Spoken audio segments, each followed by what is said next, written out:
Hello, everybody. Welcome to our 5-minute daily devotional for today. This is a series of short videos sharing some thoughts on a passage mula sa ating Moravian daily text readings.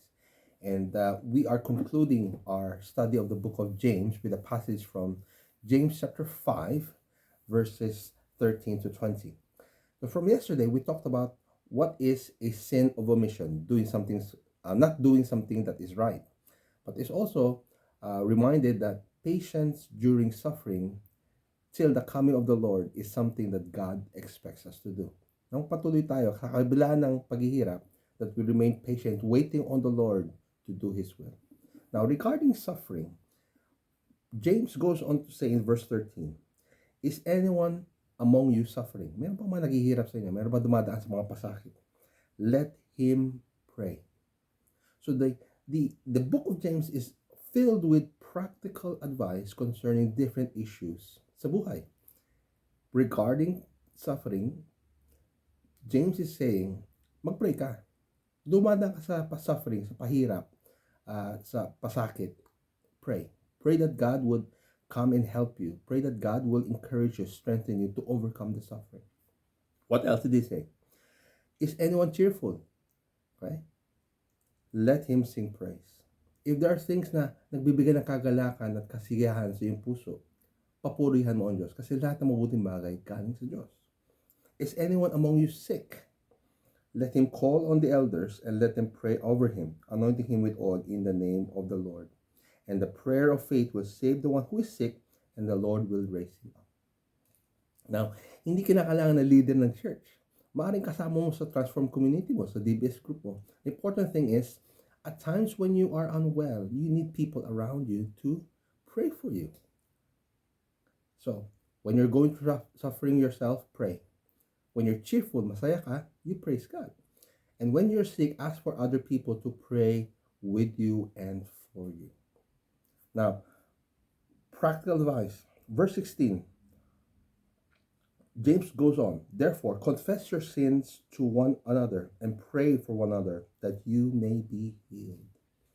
Oftentimes, we kind of fall and make mistakes and we commit sin. At ang natural na response natin ay itago natin.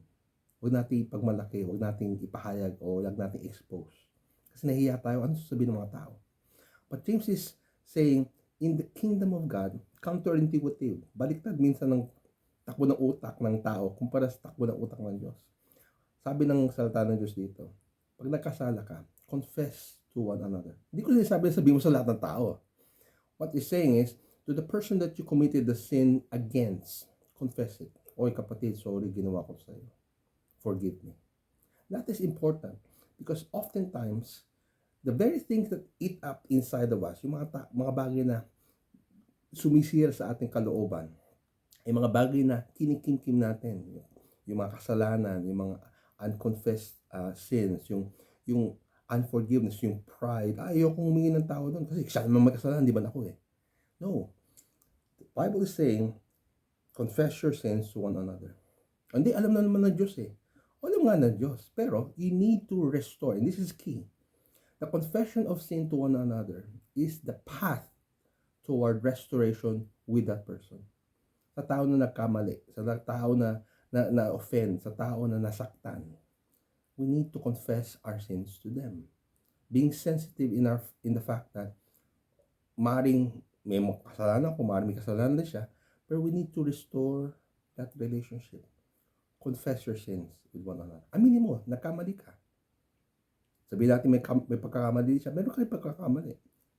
And those things can make the small thing big. Maliit na bagay, lumalaki kung hindi natin hihinga ng tawad ang mga bagay na yun sa bawat isa. Confess your sins to another. James goes on to say, the prayer of a righteous person has great power as it is working. When you restore your relationship with God, you're righteous before the eyes of God. When you restore your relationship with one another, you are righteous in the eyes of other people as well. And this is where that statement comes. The prayer of a righteous person has great power. In other translations, availeth much. You can do a lot of things when you pray with the righteousness of God. Example, si Elijah prayed. 3 years, hindi umulan. And when he prayed, umulan na. The power of prayer. Let me just finish with this. In verse 19, my brothers, if anyone among you wanders from the truth and someone brings him back, let him know that whoever brings back a sinner from his wandering will save his soul from death and will cover a multitude of sins. Let us have a heart for one another. Restore relationship with one another. And for those who may be moving away, nawalayo ng landas, restore them back by giving them the truth in love. Hindi lang, nagkamali ka, makasalanan ka, no. Do it with love and grace and restore them back in right relationship with God and right relationship with one another. May God bless you as you do that.